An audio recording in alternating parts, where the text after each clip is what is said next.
Hi students, and welcome to today's live IELTS class. My name is Adrian and I'm streaming to you from beautiful Victoria here on Vancouver Island, west coast of Canada. I hope everybody is having a fantastic week so far. Welcome Chuang Min Dang Lee. Hi Lydia. Hi Mohammed. Nisa, good to have many students in the class ready to learn. In this lesson, we are looking at not a reading section, but we are looking at a listening section. And specifically, we are looking at sections part 1 and part 2. We're going to hear, listen to the audio, and then answer band 9, and I'm going to give you some strategies as we go along. Welcome Carolina, our moderator. Hi Arda, Rashika, Ken. Good to have many of our members in the class already. This lesson, everyone, is presented to you by aehelp.com for academic IELTS success. Check us out there. For the general IELTS, visit us at IELTShelp.com. That's generalieltshelp.com. We have lots of listening exercises there for you. We have 6 original practice exams, some more exams coming later in the year as well. Our academic IELTS website looks like this with the blue background. We're an official British Council IELTS test registration center and certified agents. We train thousands of IELTS students every day. You can click this big red button to join our premium package, get access to all of our materials. It's a one-time payment for lifetime access. The general IELTS website looks like this at gieltshelp.com. You can click that big red button to join us there. Students, on Sunday, we will be releasing a new and exciting series of videos on our channel called My IELTS Band 9 Journey that will be in HD. You can already see that in your premium package if you have access to it, but we are releasing it to YouTube as well. So it will be premiering on Sunday. Make a note in your calendar on our channel. You can check that off to get a notification. So, and it will be at this time, 14 o'clock Universal Standard Time. So at exactly this time on Sunday. That video series is about me taking the actual IELTS exam. So a couple of months ago, like any other candidate in Budapest, Hungary, I sat the IELTS exam, and I went through the steps of registration, preparing, getting my marks. So check that out. All right. So that will be fun. Yeah, Lydia says, I'm excited about that. I'm excited to share it with all of you. If anybody has questions, send me an email, adrian@aehelp.com, and we will answer your questions promptly. Okay, we've got lots more classes tomorrow and Saturday as well. Now let's get into our listening. This is our listening test or exam number 4 in your exam book. So if you have access to our premium package, you'll find this listening there. And we're going to get right into it. So I'm going to play the audio for listening part 1 here in just a moment. Now, right away, one strategy that you want to use, and I keep reminding students of this, and I know that many of you who are regular students are like, I already saw that, but it's a good reminder. Okay. Does everybody know? Actually, sorry, I should ask because we have students who probably know the answer to this. What's the very first strategy that you should remember in the listening section? Can anybody tell me? Okay. So, listening section strategy number 1, numero uno. What is it? Jasura says vocabulary. I mean, vocabulary is always helpful. Jack says read all the questions. Nope. Proud Nerd says check all the sections. Carolina says, be calm. Yeah, Carolina, I agree. Definitely be calm. That should be a fundamental strategy. Morna says, listen to the main keys. No, that's not, Morna, that's not going to be enough for Band 9. Deepika says, check out the other sections. Deepika, yeah, you're close. Yeah, Nick Hill, very good. So Nick Hill says, read the topic of all sections. Absolutely. So during the instructions, they always have about 1 minute, actually a little bit more. I think it's about 1.25. So 1 minute, 15 seconds of instructions. Look at the topics of all of the 4 parts. Okay, this will help you get a good idea of what is coming. And having that foresight can really help you to save yourself like half a band score. Okay, so here we go, everyone. So that's what we're going to do. So I'm going to play the audio here in just a moment. You're going to hear the instructions. These instructions are very, very similar to the official IELTS instructions. And during the instruction time, we'll take a look at the topics to get an idea, and then we'll review some of the first questions of part 1. Okay, so pay attention to that. Okay, so students, I'm using my headset microphone for this audio. So if it's quiet for you, just turn up the volume. Try to use a headset. I'm just logging into my student account here on our website. And in my student account, I have all of my goodies, my computer-based practice exams, my online course, lesson videos, and I have my IELTS audio CDs here. And this is my 4th exam, so I'm going for CD number 4, and it's track 1. Now, students, put your answers into a separate document. We'll go over them after we finish listening. Please do not put answers into the chat while listening, because that can confuse other students, especially if you're giving a wrong answer. So we'll do it afterwards. Okay, everyone, so here we go. Let's get ready to listen and answer. And firstly, during the instructions, we'll check the topic of each section. Okay, here we go. This recording is copyrighted by 2 Think One Solutions Inc. and World ESL Tutors. You will hear several different recordings, and you will answer questions on what you hear. There will be time given to read the instructions and questions, and you will be given a chance to check your work. The recordings will be played only once. The test is made up of 4 sections. At the end of the test, you will have 10 minutes to transfer your answers to the answer sheet. Now turn to section 1. Listening section 1. You will hear a conversation between a student and a university administrator.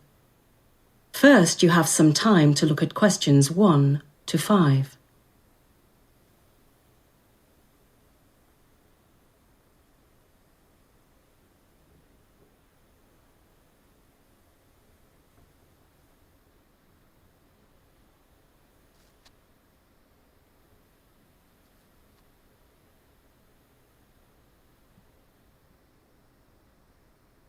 You will see that there is an example.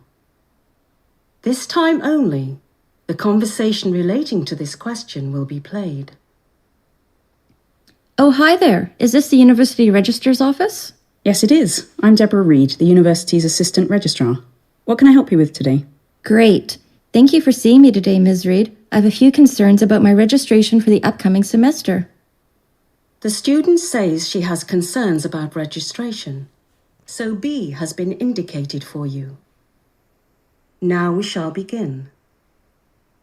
You should answer the questions as you listen, because you will not hear the recording a second time. Listen carefully and answer questions 1 to 5. Oh, hi there. Is this the University Registrar's office? Yes, it is. I'm Deborah Reed, the university's assistant registrar. What can I help you with today? Great. Thank you for seeing me today, Ms. Reed. I have a few concerns about my registration for the upcoming semester. Certainly. What can I help you with? Sorry, what was your name again, Ms.? Anderson, Melanie Anderson. And well, my first question concerns my student record. I'm beginning my second year of uni, but my first didn't go so well. You're worried about your marks then, Ms. Anderson, and how they impact your registration status? Exactly. I don't know my precise average, but it is not good. Could you look into this for me? Absolutely. Could you please spell your last name for me?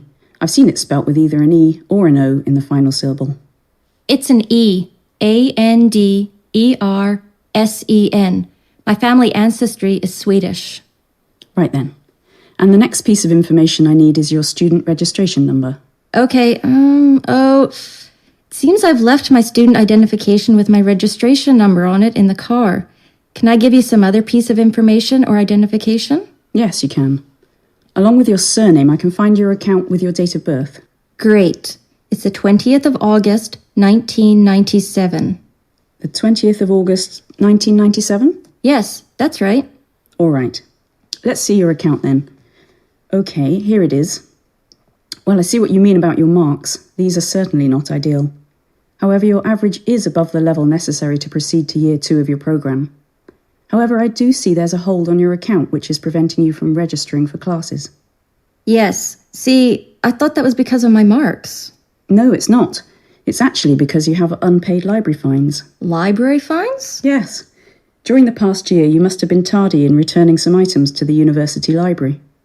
Yes, I think I was. Hardly seems like a good reason to prevent a student from registering, though. I know how you feel, but books are expensive for the university library to acquire, and we must coerce students to pay fines one way or another. How much do I owe? £6.20. £6.20? Well, I suppose it's a relief the total is so small. You now have some time to look at questions 6 to 10.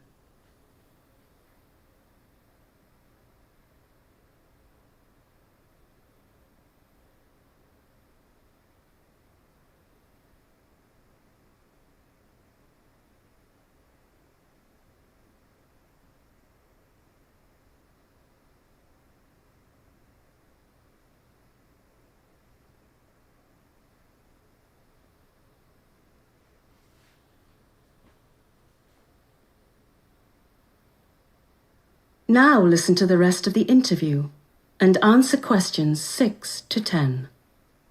Well, now that that is out of the way, I did have another concern. I need advice on what modules to take in my first semester. I'm in the BA Art History program, but as you can see from my record, I failed a class which is a prerequisite for 2 modules I'm supposed to take this semester. Yes, it looks like that's right.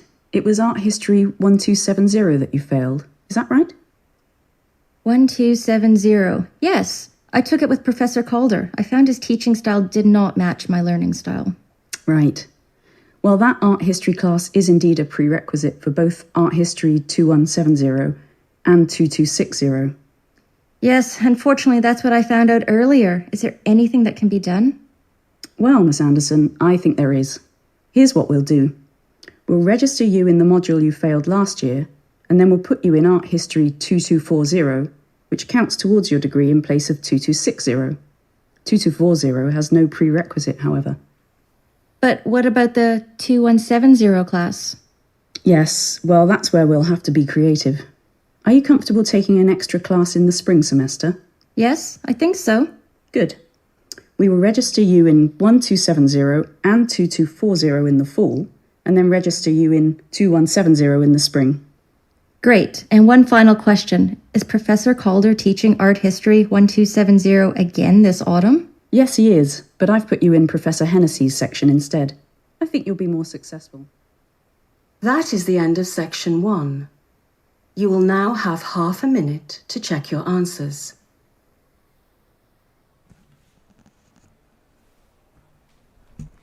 And students, make sure to check your answers in that half minute. I'm just going to stop our audio here.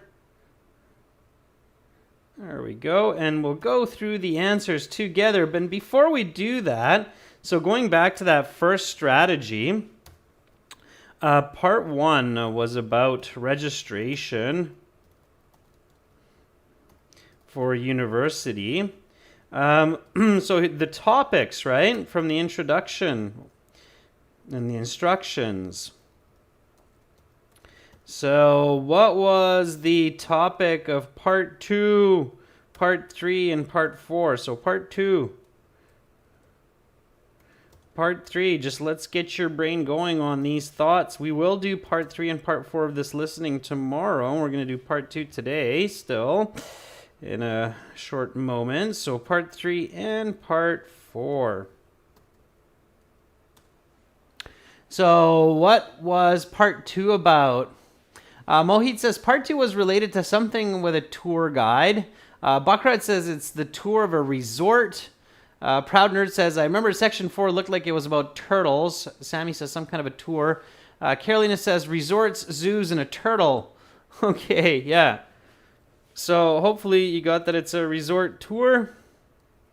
Part 3 was about zoos. And if you looked carefully for part 3, you could tell that it's going to be some kind of a discussion or debate about zoos, okay, more specifically. So debate of zoos, and part 4 will be about a turtle. Yeah. So life of a turtle. So those are the topics of the 4 parts in this listening section, and in the official IELTS exam, you should have this idea in your head very quickly in the beginning. So what are those? Arda says it's not just any turtle, it's a loggerhead turtle. Arda, you're right. It is a loggerhead turtle. Very good. Okay, so now let's go back. Now, students, just a quick note here. You do not have an example since 2020. IELTS has taken out the example from listening sections. So you don't have that, and they don't call it section 1, they call it part 1, because it's listening section part 1. So they realize that saying that's a listening section, section 1, is a bit confusing. So they changed that to listening section part 1, part 2, 3, and 4. No more examples, so don't worry about this, which kind of, it's, you don't have as much time. They don't give you the example anymore, but whatever, it's not the end of the world. So you get right into question 1. So in which year of university is the student enrolled in? So first year, second year, third year. This was quite clear. They repeated this answer several times in listening part 1. Hopefully everybody got it. Ali says number 1 is B. Jack and Sammy agree. Second year. In the paper-based exam, be really careful. Make sure to write second. In the computer-based exam, it's not as easy to make mistakes in your answer key, because usually this would be like a checkbox or a little circle that you have to click on. So it's easier. Sometimes students in the paper-based exam will actually write second, and then that's wrong. You have to actually put the letter B into your answer sheet. So be very careful with that. Don't write second, okay, in the paper-based test. In the computer-based, it's a little bit more straightforward. Number 2, what is the student concerned about most? Always be very careful with that last little bit. She's most concerned about her marks, her registration status, and or her identification. So number 2, is it marks, registration status, or identification? So a lot of people are saying A, but some of you, Jack, is saying B. And the correct answer is B. Okay, it's not A, right? Always apply logic. So if you're a university student and you are not able to register, okay, so think logically. Logic is very, very, very useful in the listening section, because IELTS is a logical, rational exam. So they give you logical answers as much as possible. Yeah, Pablo says she thought she couldn't register because of her marks, right? Exactly. So she's most worried about registration. If you're a student and you have bad marks, you're going to be worried. But if you cannot register, you're going to be more worried about that. So explaining to your parents that you have bad marks, that's one problem. But explaining that you can't register for your next year of university because of your marks, that's the bigger problem, right? And if you're not sure about that, like if you're like, well, I don't know where the answer came from, check the transcripts. The transcripts in the back of good IELTS study books should always give you this information. So here, you'll see the transcripts, okay? And again, use logic, use your transcripts to do better studying for the listening section. So here is the dialogue between these two people. And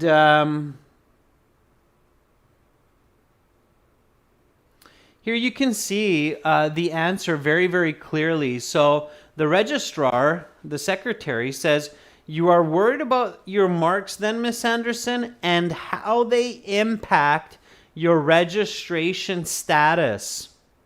Okay. So she's worried that she cannot register because of her marks. So she's most concerned about her registration. And if you didn't get it right away, they talk more about it later, right? So she said, oh, I thought I couldn't register because of my marks, but it's actually because of unpaid library fines. Okay, so what is she most worried about? Okay, so logic and use the transcripts when you're studying. All right.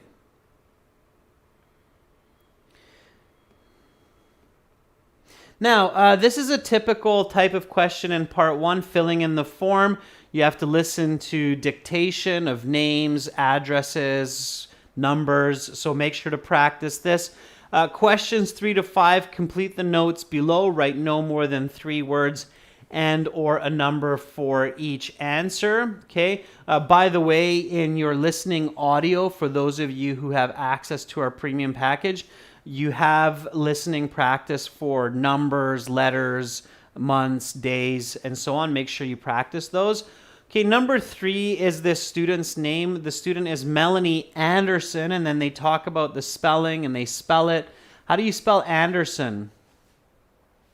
Yeah, Sammy, very good. So Sammy says it's Anderson with an E, not with an O, because she's Swedish, and they even say this. So it's Anderson. Okay, with an E. She's very, very clear about that. The administrator says, oh, in the last syllable, is that an E or an O? I've seen it spelt both ways. And then the woman says, it's with an E because my family ancestry is Swedish, so it's Anderson with an E, not with an O. So be very careful. If you put an O, Ken, you will get it wrong, okay? First letter has to be capital. Names are capitalized. Yes, you can write all capitals, but it's slower. Okay, definitely for me, it's slower to write all capital letters than lowercase letters, so careful with that. Okay, and it's easier to make spelling mistakes as well. Birthday, when was she born? So they're looking for her information. She doesn't have her registration ID card. The student kind of seems like she's a bit all over the place. So her birthday, Carolina says it's August 20th. And Carolina writes that as Aug 20th. Yeah. So Aug 20, that's all you need. Okay. That's the fastest, simplest, best answer. So AUG.20. You don't really need the dot, but it is the correct form. So I like to include it. AUG 20. Okay, library fines. We see the pound symbol there, so we do not need the pound symbol because it's in the question. We just need the number. So she's not able to register because she forgot to return her books. With this student, right? No ID card, bad marks, doesn't return books. Do not follow this student's example in university. Return your books so you don't pay library fines, get good marks. Remember to take your university registration number with you, your ID card, when you're at university. Okay, so not a model student, not a model student, all right? So £6.20, we've got lots of people writing £6.20, absolutely. So yeah, learn from this student's mistakes. Don't give yourself a headache, right? Okay. Lei Quen Hui, it's absolutely with a dot when you're using an abbreviation, not a comma. AUG dot 20. Don't use a comma for that. That was a good question. All right, so we've got a few more questions to go here. We've got halfway through. You had a little bit of time here to review questions 6 to 10, and you should review. Yeah. All right, so number 6, what program is the student enrolled in? Now be really, really careful. It says no more than 3 words. So Arda says BA Art. Arda, that's not enough. So BA is a good start, but it's not enough. Dan Ewan says Art History. Yeah, so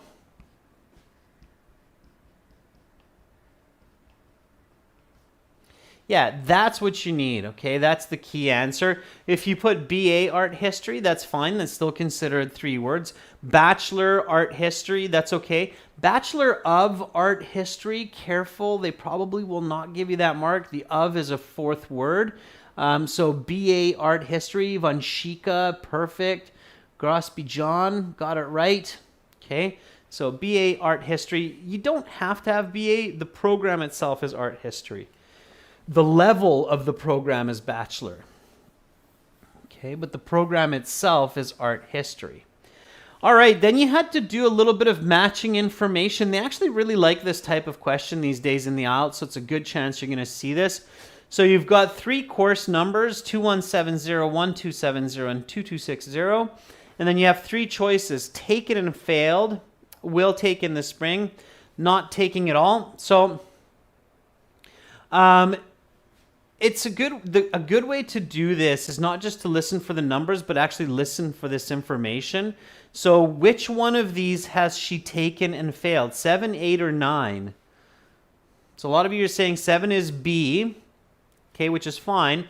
But the way I might do this actually is to listen for these points here.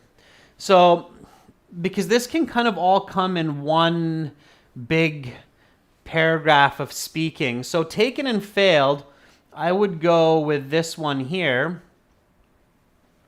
1270. It's a first year course. She failed this first year course. Okay. And then the first one is she's going to take this in the spring, right? And the last one is not taking it at all. So it's BAC is the correct answer. BAC. Okay.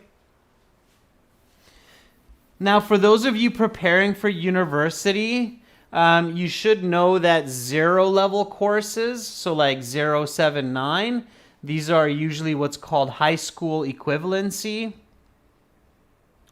So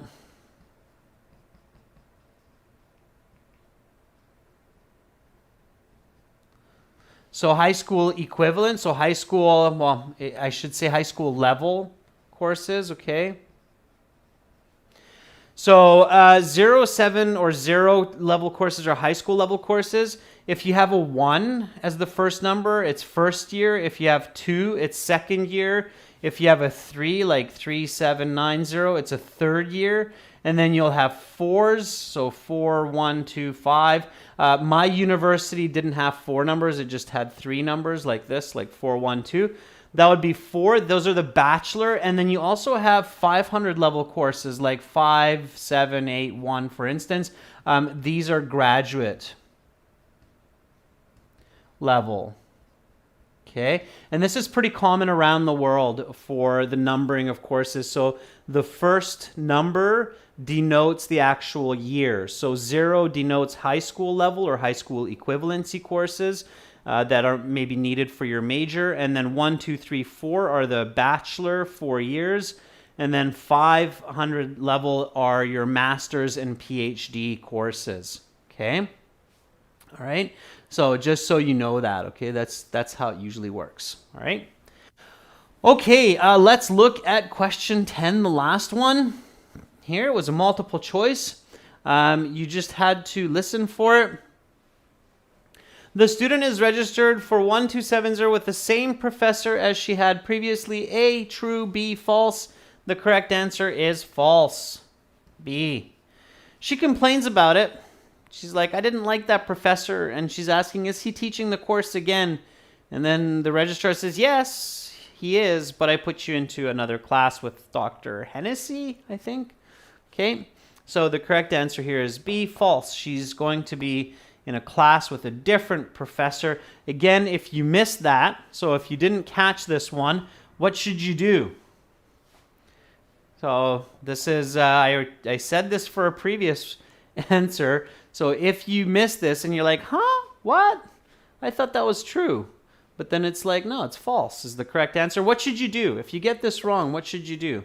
If you thought it was A, but now you realize it's B, very good, Jack. Jack Williams says, read the script, read the transcript, check out what happened.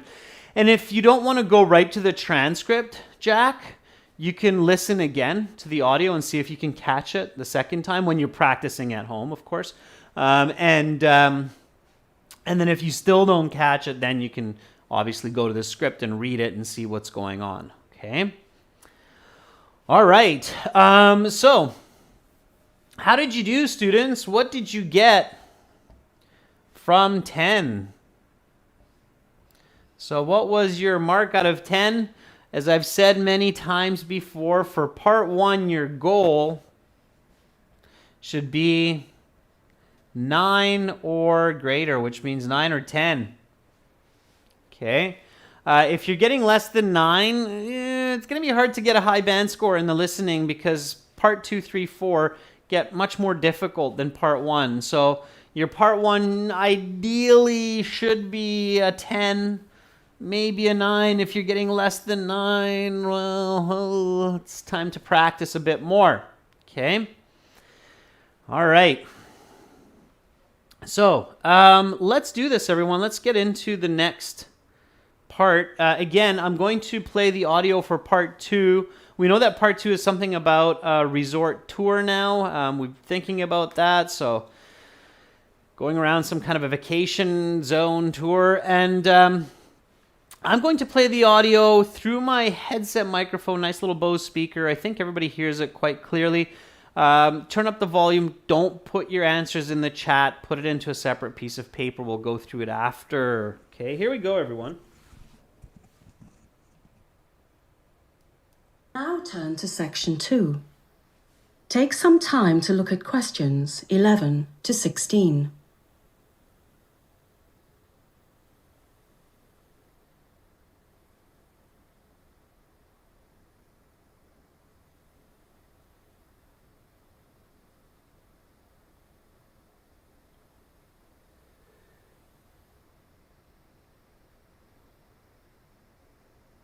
Listening, section 2.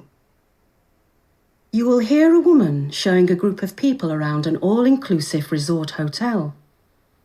First, you have some time to look at questions 11 to 16.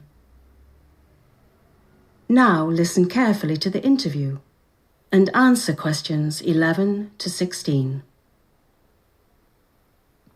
I'd like to welcome all of you to the White Sands 5-star resort here in beautiful Varadero, Cuba. Today, I'm going to show you the fine features you'll get to experience during your stay here at White Sands. Before we begin, does anyone have any questions? Hi there. Yes, I have a quick question. How long will the tour be? I have to meet the rest of my family for lunch in an hour. Not a problem, sir. The tour will take no more than 30 minutes. If after this time anyone wants more details on any of the resort's features, I can help them out individually. Any other questions? No? Well, let's get started then. White Sands covers 10 acres of land, including direct access to over 250 metres of pristine Caribbean coastline. It is perfectly safe to swim in the waters here at White Sands, but do be on the lookout for jellyfish in the water. They are not deadly, but their sting does pack a punch. As we pass through the lobby, I want you to take note of the main bar area on your left. The bar is open from 11 in the morning each day and closes at 1 o'clock a.m. each night. As we proceed down the main path, you'll see 4 apartment buildings marked A and B on your left and C and D on your right. Between buildings C and D on your right is one of our finest restaurants featuring traditional Cuban cuisine. We have 7 restaurants in all at White Sands, and we invite you to try your favourites while you are here. I have a question. Go ahead. In our brochure, I read that we are only entitled to 5 restaurant visits per week we stay at the resort. Is that right? Yes, that's right. The restaurants are only open for dinner, and reservations are mandatory. You will be able to make reservations at the end of this tour or any time before 5 this evening. When you are not dining at our a la carte restaurants, you may eat at either of our 2 buffet restaurants, which are open for breakfast, lunch, and dinner. Additionally, there is a night cafe, which is open until 4 a.m. Does the resort have a nightclub for dancing? Yes, of course. We have a discotheque located at the end of the main resort path, further away from the apartments. This is, of course, for noise reasons. In fact, the discotheque is conveniently located next to the night cafe. And what are the discotheque's hours? It opens at 8 in the evening and closes at 3 a.m. early the next morning. Last call for drinks is at 2:45. You now have some time to look at questions 17 to 20.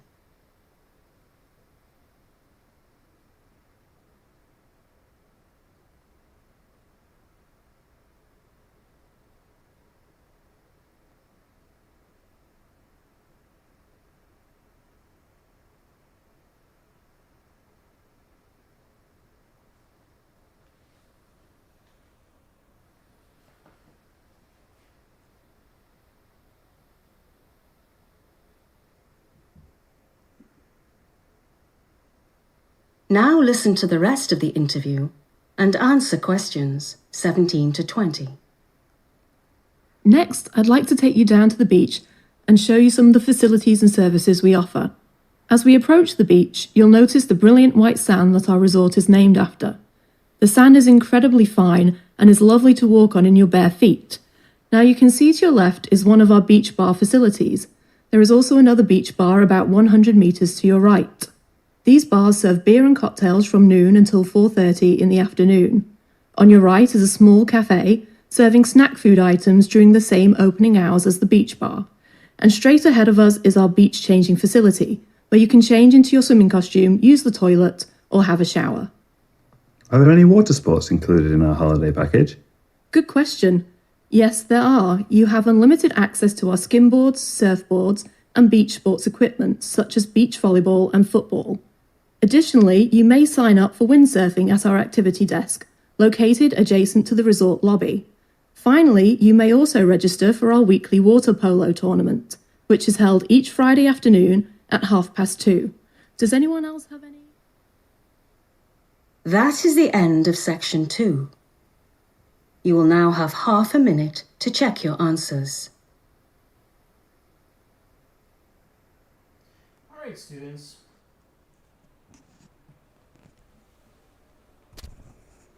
Okay, students, so in that half minute, check your answers.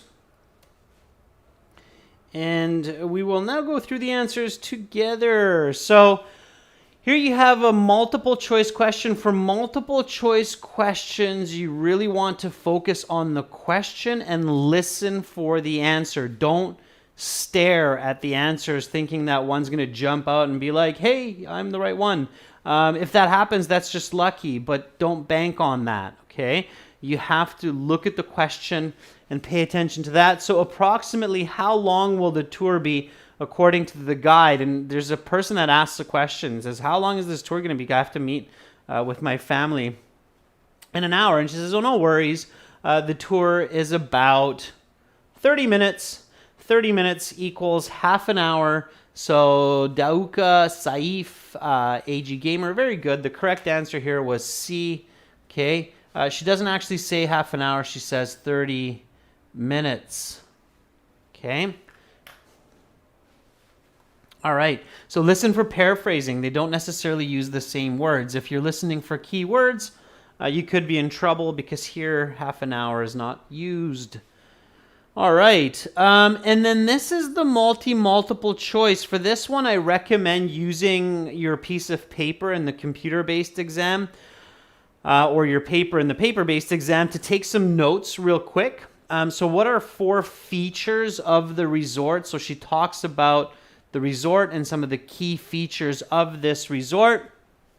Night cafe. Yeah, there's a night cafe. So she talks about that in quite a bit of detail.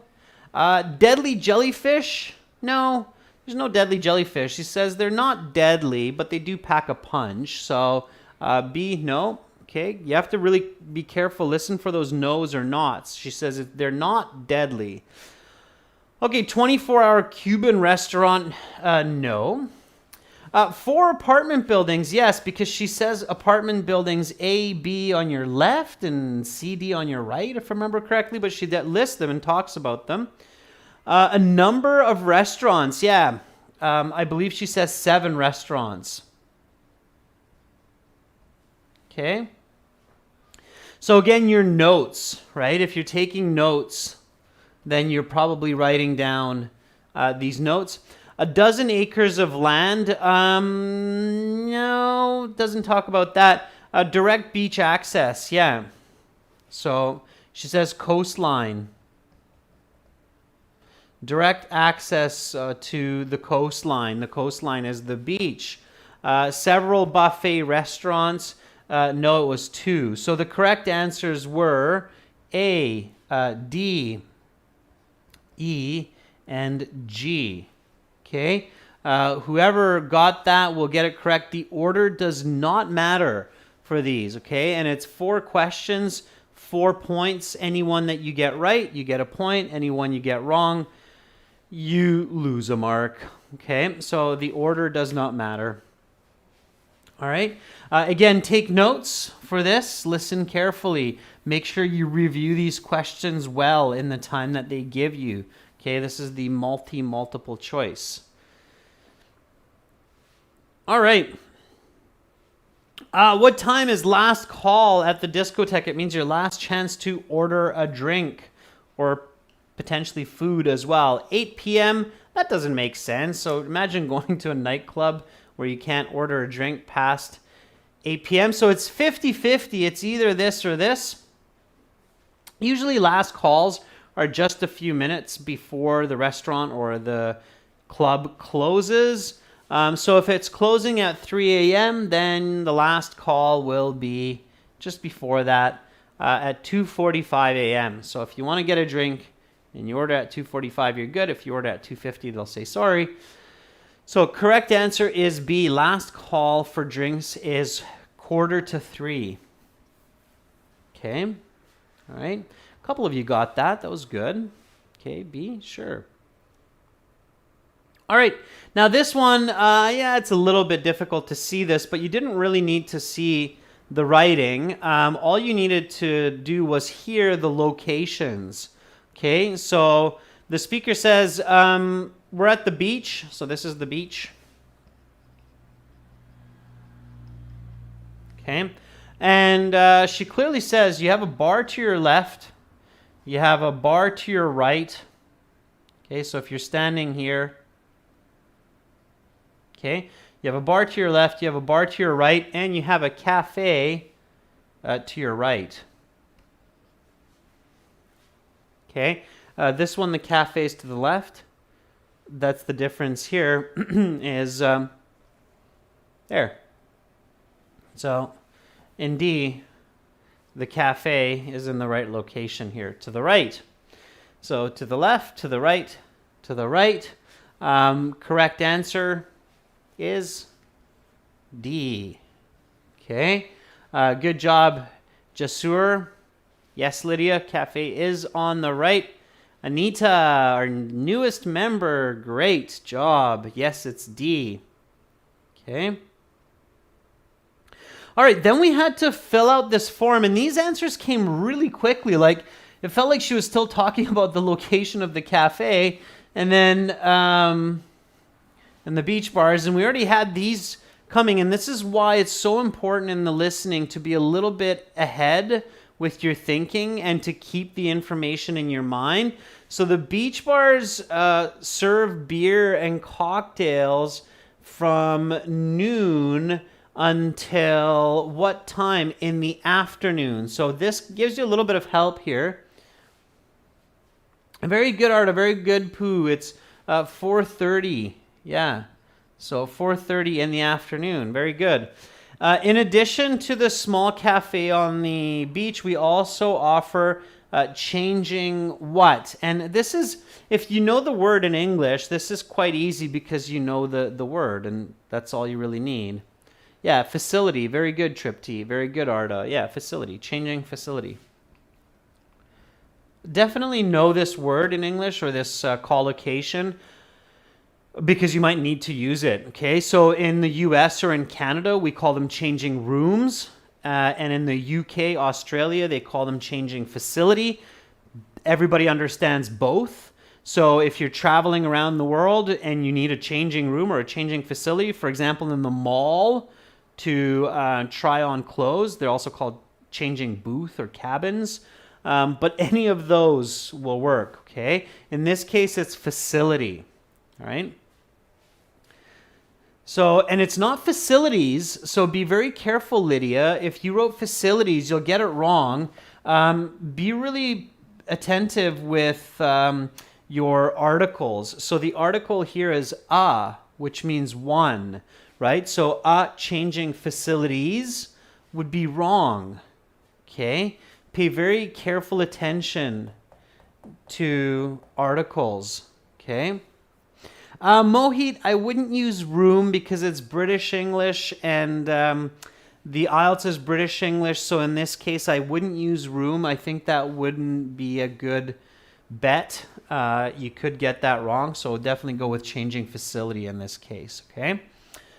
All right, where you can change in and out of your swimming costume. In Canada, we say swimming suit, or US, but British swimming costume, sure. We also offer plenty of sports at the resort. Whether it's skimboarding, beach volleyball, football, windsurfing, or our once a week, what? Very good, Arda. Arda says it's water polo. Yeah. So water polo tournament. We have activities for everyone. Very nice. Mohit, water polo with a hyphen. I think they'll give that to you. Okay. All right. Here we go. So what did you get out of 20? Okay. So this is for part 1 and part 2 combined. Ideally, for part 1 and part 2 combined, you're getting a score of nothing under 16, so 16 and greater, because part 3 and part 4 are going to be even more challenging, and it's likely that you'll lose more marks in part 3 and 4 than part 1 and 2 together, for sure. So you want to maximize your scores in part 1 and 2. Saif Pirani says 18. Saif, that's pretty good. Gorospi John says 17. That's decent. Huang Yuan, 16's right on the limit. Okay. Paul Reese, yeah, 16's on the limit. Okay. Very nice. All right, everyone. Tomorrow at the same time as this class, we will do part 3 and part 4. I'm going to talk more strategy for those classes, okay, as well. So remember the strategies from this class: logic, review, knowing the topics of the sections, paying attention to multiple choice questions, not answers, and spending more time on multiple choice, taking notes. Visit us at aehelp.com for academic IELTS. Join our premium package. It's really worth your money. Basically, our client satisfaction is like 99.5%. So well worth it, spending that few dollars for that lifetime access. Again, we will have a new video series coming out on YouTube at this time from Sunday called My IELTS Band 9 Journey. So I actually sat the IELTS official exam just like any other student, and I'll share that experience with you through this series. So make sure to check that out. Hopefully I will see all of you tomorrow. Eugen, thank you for putting a smile on our faces with the series of emojis as usual. And thank you, Carolina, for moderating the class. You're all fantastic. Keep up the good work. I'm Adrian. I'm signing out from Victoria for now. Bye.